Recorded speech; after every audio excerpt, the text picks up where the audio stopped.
Hi everybody, it's Tracy, and I am back today with a project to share. Let's see. I've been seeing these smash books and junk journals, and of course we've all seen junk journals for years now, but when the smash books came out, it seemed to have renewed people's interest, and so I saw Kay started hers from, I think her YouTube name is Kay Loves to Scrap, and I saw her junk journal when she was starting, and she did videos going through her process and everything, and I really liked that. And when I saw hers, I decided I have got to make one. Then, after I'd already decided to make one, I saw Yoli Bean's video, and I loved hers. So, and her journal was very, very inspirational. So, between those two ladies, I decided to make myself one.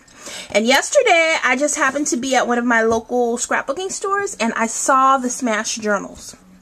And they're okay, but I knew that I could make something that I liked a little bit better.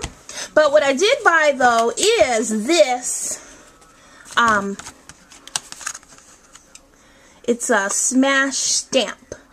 And it has all of these things like, I love this, hot mess, oh snap, I do, smashed, mad props, today is stolen, and then you have the dates. You can make a date, and this is what it looks like. Very, very cool. So, I decided I would get that because, of course, I can't make that. So anyway, let me get to the journal. And this is it. This is my junk journal. Now, what I did is, like everybody else, I just went through my stuff and I found all kinds of scraps and things that I was just holding on to.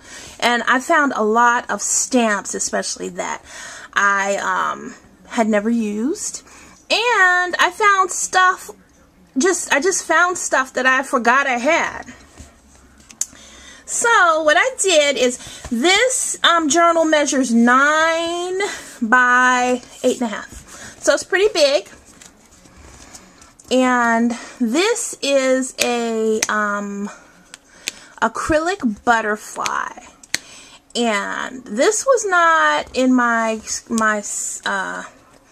what do you call it, my scraps. This came from an album, an acrylic album that Shantae gave me from a giveaway. She gave me a whole bunch of acrylic albums, and so I decided to just use one page of it for this, and I just covered it with paper, and it's acrylic, so you see the paper back. Okay, so I don't know if this is really the title, but I just put this here, and that's a sticker, and relax and just breathe, and that's my I use my Dymo letter maker. And so, like I said, this is basically just scraps, and here I have a pocket. Okay, here I used that's a chipboard cutout that I cut at my local scrapbooking store using their humongo AccuCut machine, and I just stamped something there. And then, so most of the pages, on one side I might have this plain paper, and this is Bristol paper that I bought. And when I first started on Copics, I bought so many different kinds of paper, and the Bristol paper was one paper that I bought, and I had a whole pack of it left, and so I just cut it up and used this because I wasn't using it. It was just sitting on my shelf, and I stamped that,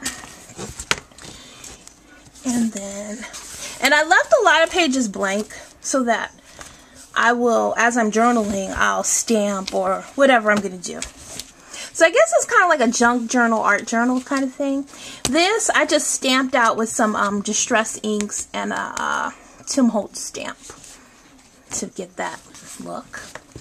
Empty there, and another page. And as you will see, my stamping totally sucks. I am a horrible stamper. I'm always messing up. You see that? You see how I messed that up? But since it's a junk journal, I don't care. But I mean, I don't know how some people can stamp so perfectly. I stamp the little image stamps all right, but I don't know. So anyway, just some more stamping, blank. This is a pocket that I can stick things in, and I used a little edge punch on that. Okay. Another blank page. It's going to be so much fun filling this up. One of my favorite stamps. I stamped there. And a lot of these stamps were, of course I love them because I bought them, but I just never used, or I barely used them. So I just, that's a Martha Stewart punch, and just glued it onto that paper. And so, here's another chipboard piece, and behind there I have a stamp. I used a lot of Tim Holtz stamps.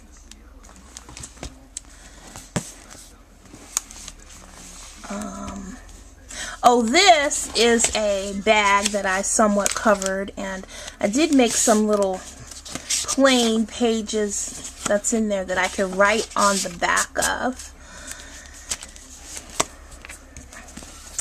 And then that's my, I'm all distracted. I thought my husband and children were coming home, but they just left. They shouldn't be home yet. As soon as they got out the door, I decided I am doing this video while nobody's here to observe. So anyway, so that's a page of, I had this paper left over from something I did for my youngest daughter. And my favorite Disney princess, Princess Tiana. And more blank. This is just a little piece of paper I put in there. And take time for the things that matter most. I cut that out from a piece of a paper that I had by, I think her name is Teresa Collins. I think that's what it was. And paper. And this page I made with a stamp, a Tim Holtz stamp. Pretty grungy, huh? Messy, dirty. It was so funny when I made it. I'm like, I'm making a mess. And another page. Okay, another page. Another empty page. Another one of those chipboard pieces. And then some chandeliers I stamped and messed up on. Stamped this little coffee cup there. And then this is just an envelope that I made out of some paper. Just has some little pages that I could write on if I want. And here I stamped, and this is a scrap from a Can Company paper. And here I stamped, and I can color this with Copics or markers or pencils or whatever. And then here I actually started to journal. Well, I did journal that page. And then, is that the last page? Almost the last page. There. And then the last page is this one. And it says Leave a Legacy. And that is it. That's the back of my book. And that's that. And that was fun. Loved doing it. And I can't wait to finish journaling in it. And yeah, so thank you so much for watching, and have a great day. Bye-bye.